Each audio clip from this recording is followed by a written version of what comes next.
পিরোজপুরের মঠবাড়িয়ার ৪ নং দাউদখালী ইউনিয়ন পরিষদের নবনির্বাচিত প্যানেল চেয়ারম্যান শারমিন আক্তারকে সংবর্ধনা প্রদান করা হয়েছে।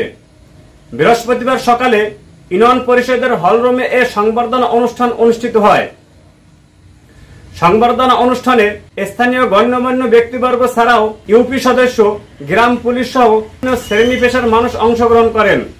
এ সময় ইউনিয়ন পরিষদের প্রশাসনিক কর্মকর্তা মোশাররফ হোসেনের সভাপতিত্বে বক্তব্য রাখেন ৪ নং দাউদখালী ইউনিয়ন পরিষদের প্রশাসক ও উপজেলা খাদ্য নিয়ন্ত্রক কর্মকর্তা মোহাম্মদ মেহেদী হাসান, উপজেলা বিএনপির সাবেক সহ সভাপতি আলহাজ আবুল কালাম আজাদ সাবু, সংবর্ধিত প্যানেল চেয়ারম্যান শারমিন আক্তার, উপজেলা স্বেচ্ছাসেবক দলের আহ্বায়ক আসাদুজ্জামান সোহেল, দাউদখালী ইউনিয়ন যুবদলের সাংগঠনিক সম্পাদক মিরাজুল ইসলাম খান ও ইউনিয়ন স্বেচ্ছাসেবক দলের সদস্য সচিব মোহাম্মদ রিমন।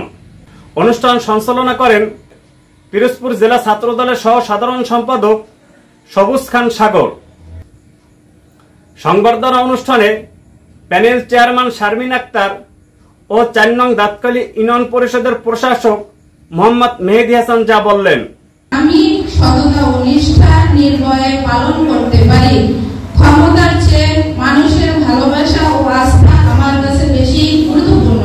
সুতরাং দোয়া করবেন আমি যেন মানুষের ভালোবাসা ও আস্থা অর্জন করতে পারি।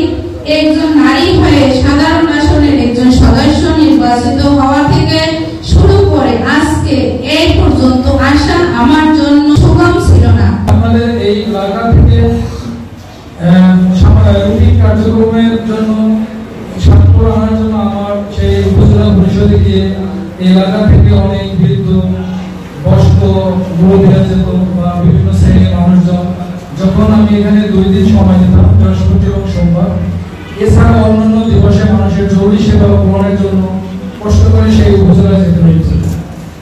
তখন একটা পর্যায়ে আমরা এটা দ্রুত সমাধান করার আমরা উদ্যোগ গ্রহণ করি।